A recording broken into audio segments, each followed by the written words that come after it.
খন্দক যুদ্ধ পরবর্তীতে ইহুদি নেতা সালাম ইবনে হুকাইক এর হত্যা এবং মুহাম্মদ ইবনে মাসলামার একটি অভিযান, বনু লিহিয়ার অভিযান, বনি মুস্তারিকের যুদ্ধ এবং ইফকের ঘটনা নিয়ে আমরা আজকে বিস্তারিত আলোচনা করব ইনশাআল্লাহ। খন্দক যুদ্ধের পরবর্তী সময়েই আরেকজন ইহুদি নেতা, যেমন ইতিপূর্বে আমরা দেখেছি যে একজন ইহুদিকে রাসূল করিম সাল্লাল্লাহু আলাইহি সাল্লামকে সর্বসময় গালবন্ধ করার জন্য কাব বিন আশরাফকে হত্যা করা হয়েছিল এবং এই কাব বিন আশরাফকে হত্যার জন্য যারা কাজ করেছিল তারা অধিকাংশই ছিল আউস গোত্রের সাহাবায়ে কেরাম। তো আউস এবং খাজরাজদের মধ্যে যে বিষয়টি নিয়ে সবসময় প্রতিযোগিতা হতো, তাদের মধ্যে তারা চিন্তা করত হয়তো খাজরাজ যদি কোনো একটি ভালো কাজ করত, আউস চিন্তা করত যে আমরা হয়তো তাদের থেকে পিছিয়ে পড়লাম। আবার আউস যদি কোনো উত্তম কোনো কাজ করত, খাজরাজ মনে করতো আমরা তো আউস থেকে পিছিয়ে পড়লাম। এজন্য তাদের মধ্যে সৎ কাজের প্রতিযোগিতা হতো, ভালো কাজের প্রতিযোগিতা তারা করত। এই ক্ষেত্রেই যেহেতু কাব বিন আশরাফকে হত্যার ব্যাপারে আউস গোত্রের সাহাবায়ে কেরাম সবচেয়ে বেশি ভূমিকা পালন করেছিলেন এবং তারাই সেই কাজটি সম্পাদন করেছিলেন। পরবর্তীতে সময় যখন ইহুদি নেতা সালাম ইবনে আবুল হুকাইক সে যখন রাসূল করিম সাল্লাল্লাহু আলাইহি সাল্লামকে বিভিন্নভাবে কষ্ট দিত, আল্লাহর হাবিবকে গালি দিত, বিভিন্ন জায়গায় বিভিন্ন কথা বলতো, সে সময় খাজরাজের সাহাবায়ে কেরাম চিন্তা করলো যে আমরাও তো এই সুযোগটা নিতে পারি। এমনিতেই তো আমরা আউস তারা আমাদের চাইতে এগিয়ে আছে, আমরা যদি এই কাজটি সম্পাদন করতে পারি তাহলে আমরা সমান সমান হয়ে যাব। এই জন্য তারা রাসূল করিম সাল্লাল্লাহু আলাইহি সাল্লামের কাছে যেয়ে বলল, ইয়া রাসূলুল্লাহ, আমরা তাকে হত্যা করতে চাই এবং আপনার পথের কাঁটাকে সরিয়ে দিতে চাই। আল্লাহর হাবিব তাদেরকে অনুমতি দিলেন এবং তাদের মধ্য থেকে 5 জন সাহাবী যে সে কাজটি সম্পাদন করেছিলেন। এর কিছুদিন পরেই উম্মাহাতুল মুমিনিন উম্মে হাবিবা রাদিয়াল্লাহু তাআলা আনহা, যার স্বামী ছিলেন একজন ওবাইদুল্লাহ ইবনে জাহাশ, যার কথা আমরা ইতিপূর্বে শুনেছি। ওবাইদুল্লাহ ইবনে জাহাশ তিনি যখন আবিসিনিয়া হিজরত করেছেন, হিজরত করার পরে তিনি পরবর্তীতে খ্রিস্টান হয়ে যান।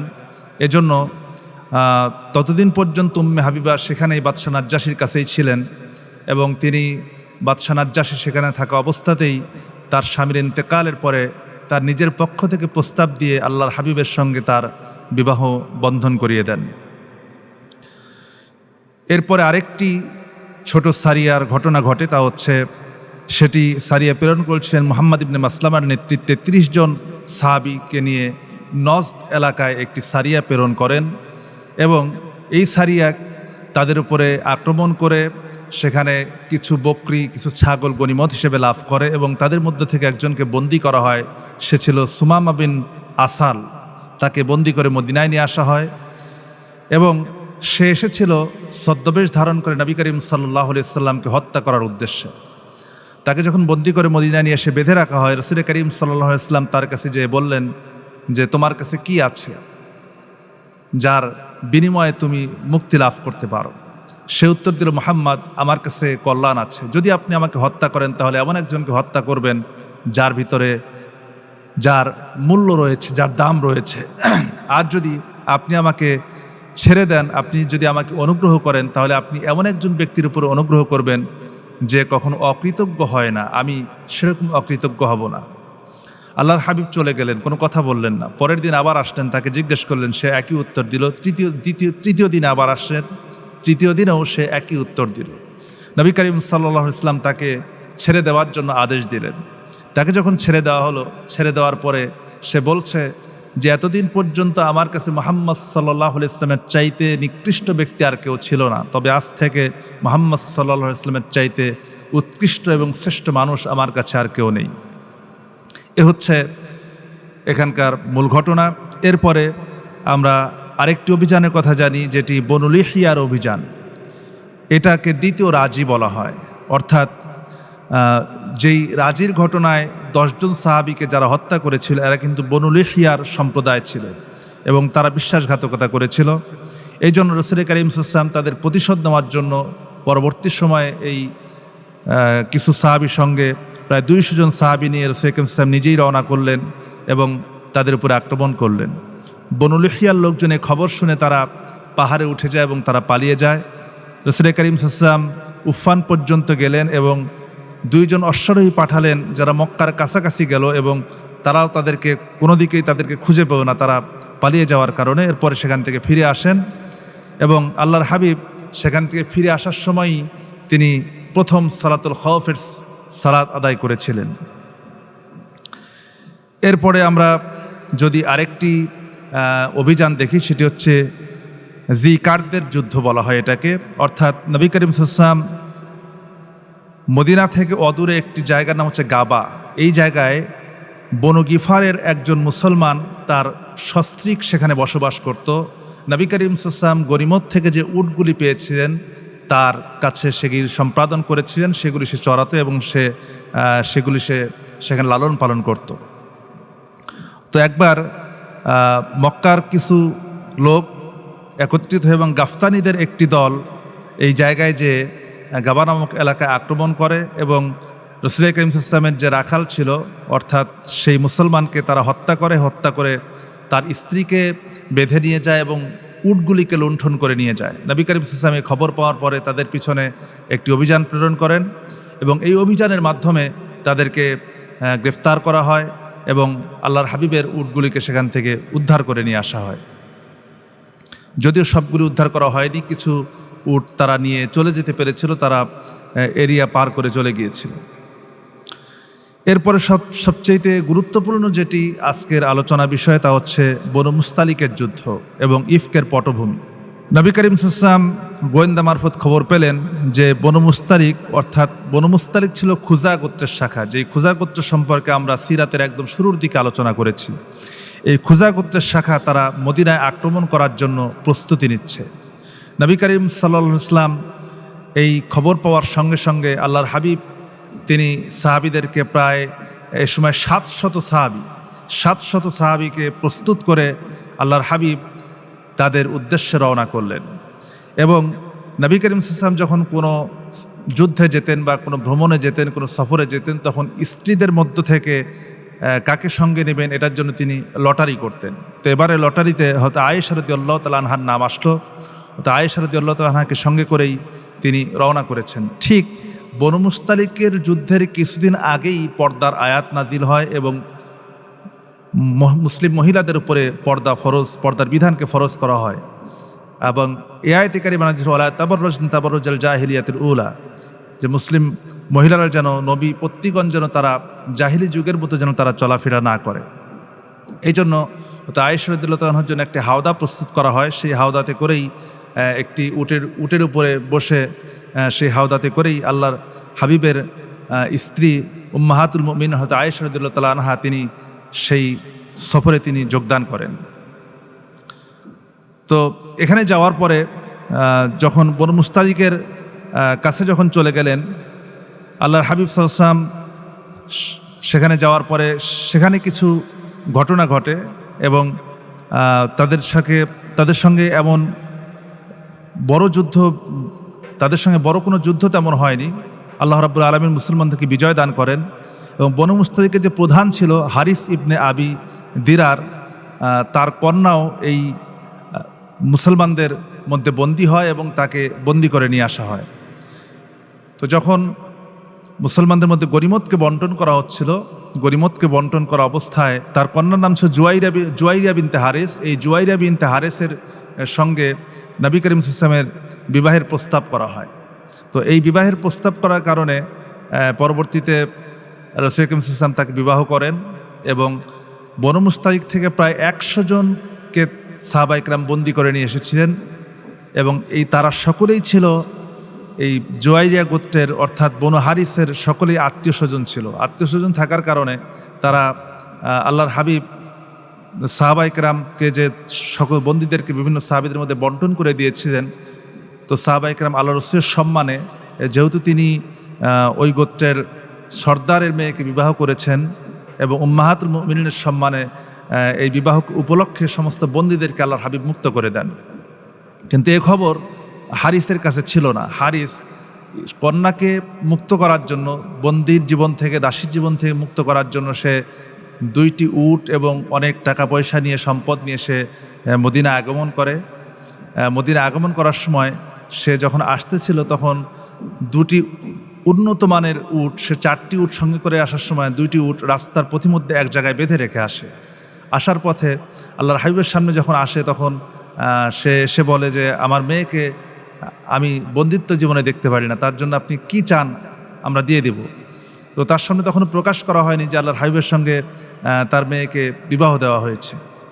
তো তখন তার সামনে যখন তিনি আল্লাহর হাবিব বললেন যে তুমি যে এসেছো সঙ্গে যে তোমার আরও যে 2টা উৎকৃষ্ট মানের উট আছে সেটা কোথায় রেখে এসেছো?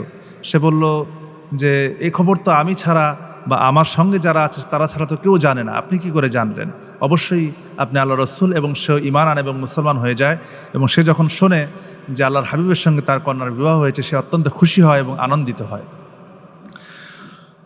তো এখানে একটি গুরুত্বপূর্ণ যে বিষয়টি ঘটে, বনু মুস্তালিক থেকে ফেরার পথে, বনু মুস্তালিক থেকে যখন সাহাবায়ে কেরাম ফিরছিলেন মদিনার দিকে ফেরার পথে পথিমধ্যে শিবির স্থাপন করা হয়।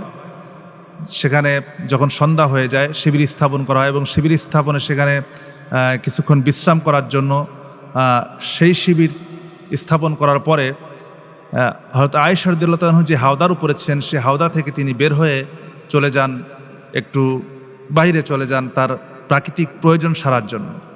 কিন্তু তিনি প্রাকৃতিক প্রয়োজন সেরে যখন আবার হাওদার কাছে ফিরে আসেন, ফিরে এসে দেখেন যে তার গলায় যে হারটা ছিল সেই হারটা তখন নেই। তিনি সে হারটি খোঁজার জন্য আবার হাওদা থেকে বের হয়ে যান। হাওদা থেকে বের হয়ে যখন তিনি খুঁজতে যাবেন, এদিকে সাহাবায়ে কেরাম আয়েশা রাদিয়াল্লাহু আনহাকে হাওদাকে বহন করার দায়িত্বে যারা ছিলেন তারা হাওদাকে উঠিয়ে উটের পিঠে উঠিয়ে দেয় এবং তারা বুঝতেও পারেনি যে আয়েশা রাদিয়াল্লাহু আনহা হাওদার ভিতরে আছে কি নাই। এর একটি কারণ ছিল যে আরবের অধিকাংশ মহিলারা স্বাস্থ্যের দিক থেকে এতটা দুর্বল ছিলেন বা তারা বহন করতে যেন তাদের কষ্ট না হয় এ কারণে তাদের খাবারও কম খেতেন এবং শারীরিক দিক থেকে তারা একবারে ফিট থাকতেন, যার কারণে এবং সাহাবায়ে কেরাম যে দায়িত্বে ছিলেন হাওদার ওজনটা বেশি হওয়ার কারণে তারা বুঝতে পারেন যে হাওদার ভিতরে হয়তো আয়েশা রাদিয়াল্লাহু আনহা আছে না নাই। তো যার কারণে তারা কাফেলাটি সেখান থেকে রওনা করে চলে যায়। হয়তো আয়েশা রাদিয়াল্লাহু আনহা হাটটা যখন পেলেন, এসে সেই কাফেলা যেখানে বিশ্রামের জন্য বসেছিল সেখানে আসেন এবং বসে দেখলেন যে সেখানে কাফেলা নাই, কাফেলা চলে গেছে।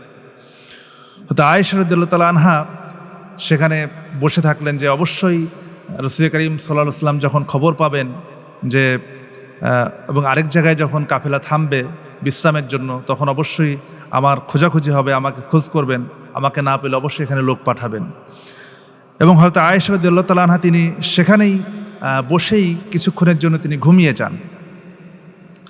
তো আল্লাহর হাবিবের কাফেলার একটা নিয়ম ছিল যে কাফেলা যখন সামনের দিকে এগিয়ে যেত পিছনে একজনকে রাখতেন যেন সে কাফেলার পিছনে যদি কোনো কিছু পড়ে যায় বা কোনো কিছু হারিয়ে যায় তারা সে যেন খুঁজে নিয়ে আসতে পারে।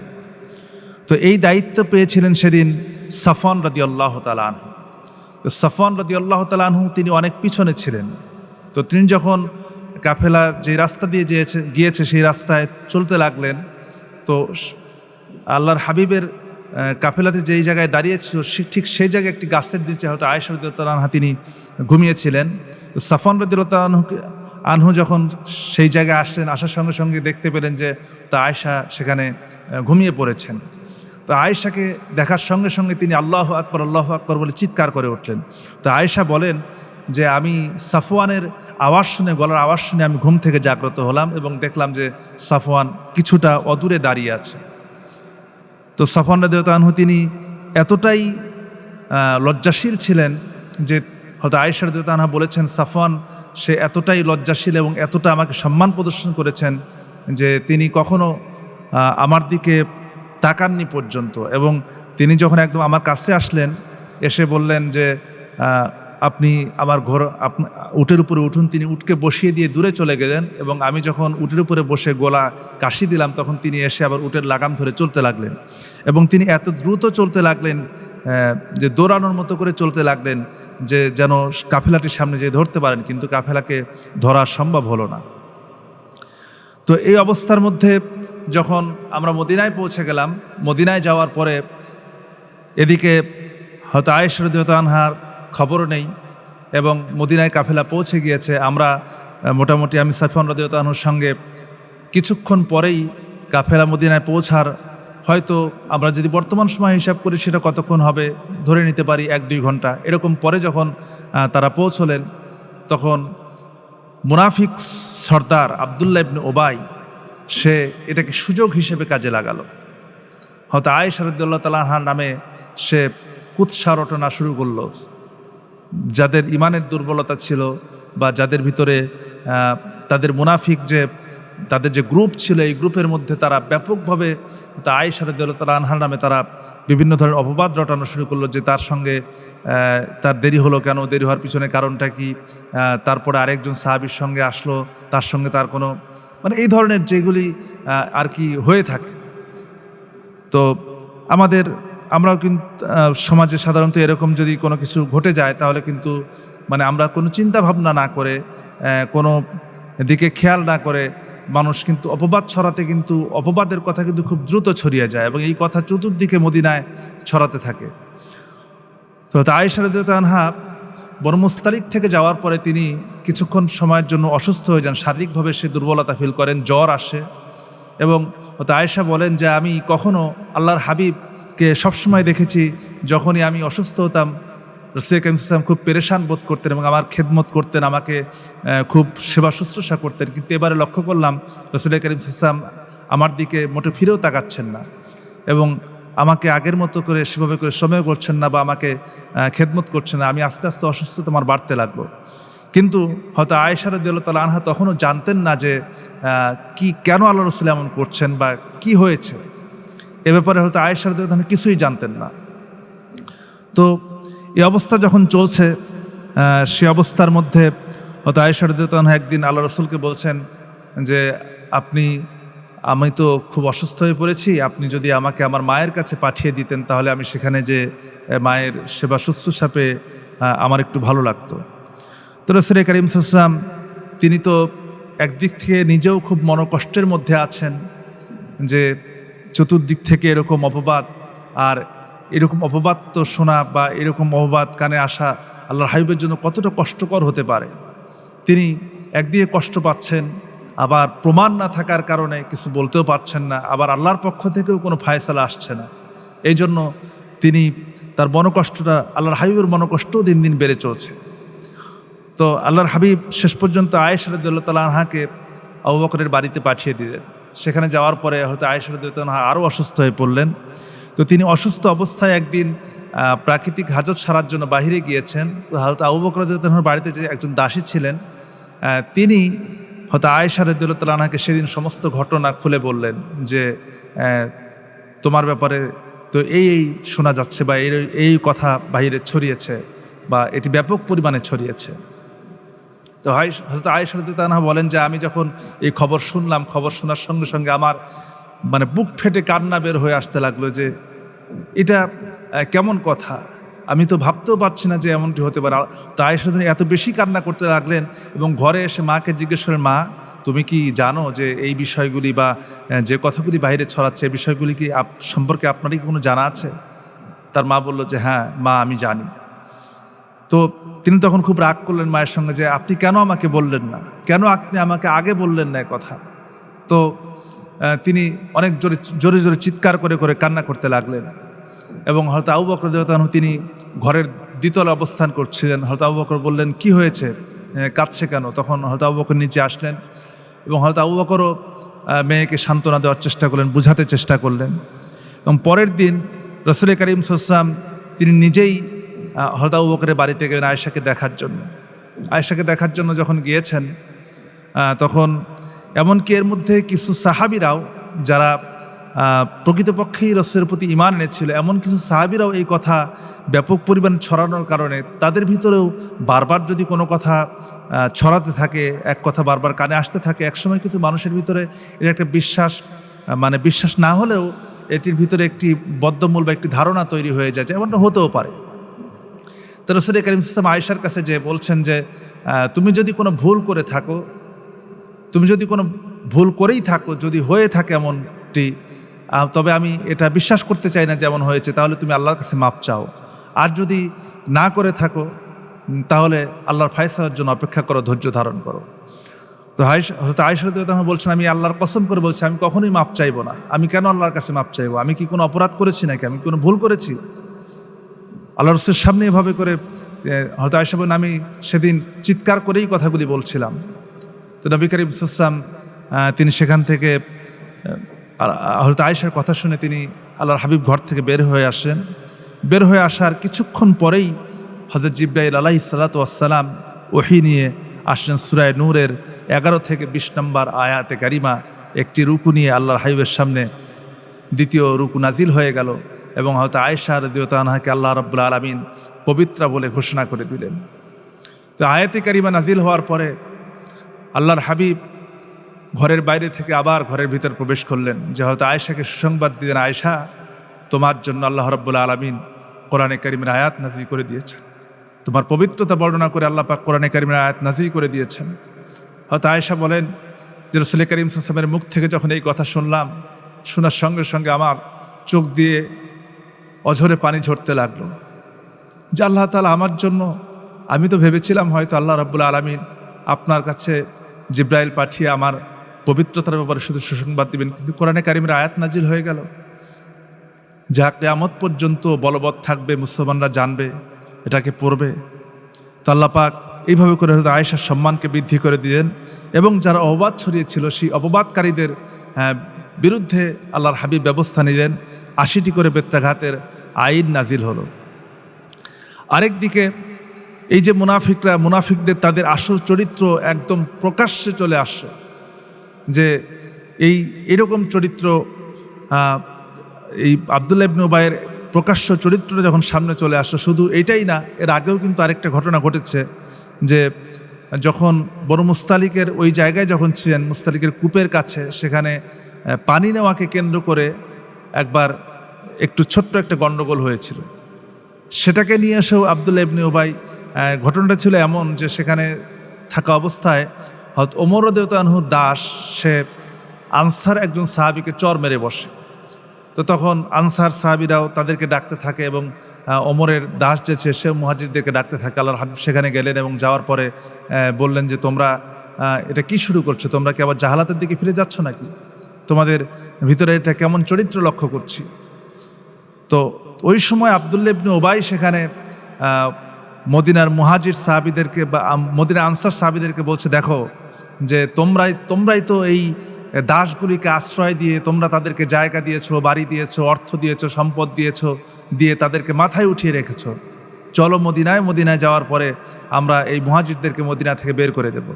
তো একজন সাহাবী যখন এই কথা শুনলেন, শোনার পরে আল্লাহর হাবিবের কাছে এসে বলছেন, ইয়া রাসূলুল্লাহ, তো আব্দুল্লাহ ইবনে উবাই তো এমন কথা বলেছে। তো আব্দুল্লাহ ইবনে উবাইকে তখন ডাকা হলো। ডাকার পরে আব্দুল্লাহ ইবনে উবাই বলছে, না, সে ছোট মানুষ, হয়তো ভুল শুনেছে, হয়তো ভুল শুনে সে এমন কথা বলেছে। সেই সময় আল্লাহর হাবিব বললেন যে না, আসলে সে সময়ের জন্য কিছুক্ষণ সময়ের জন্য আল্লাহর হাবিব চুপ করে গেলেন, কিন্তু আল্লাহ রাব্বুল আলামিন মুনাফিকদের তার যে মিথ্যা কসম করলো সে পরে আয়াতে কারিমা নাজিল করে দিলেন। সূরা মুনাফিকুন নাজিল করে দিলেন যে আল্লাহু ইয়াশহাদু ইন্নাল মুনাফিকিনা লাকাযিবুন, আল্লাহ সাক্ষ্য দিচ্ছে এই মুনাফিকরা হচ্ছে মিথ্যাবাদী। এবং আল্লাহর সাক্ষ্য যখন চলে আসলো, তখন তো আব্দুল্লাহ ইবনে উবাইয়ের একদম সব কিছু পরিষ্কার হয়ে গেল যে সে প্রকৃতপক্ষেই কতটা ইসলামের শত্রু, রাসূলের শত্রু এবং মুহাজির সাহাবীদের প্রতি সে কতটা বিদ্বেষ পোষণ করে।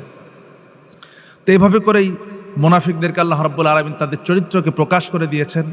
এবং আল্লাহর হাবিব হয়তো আয়েশার উপরে মুনাফিকরা যে অবাদ দিতে চেষ্টা করেছিল এবং রাসূলের উম্মাহাতুল মুমিনিন তাকে যে অপদস্থ করতে চেষ্টা করেছে, আল্লাহ রাব্বুল আলামিন আয়াতে কারিমা নাজিল করে তিনি এ ব্যাপারে সমাধান করে দিয়েছেন।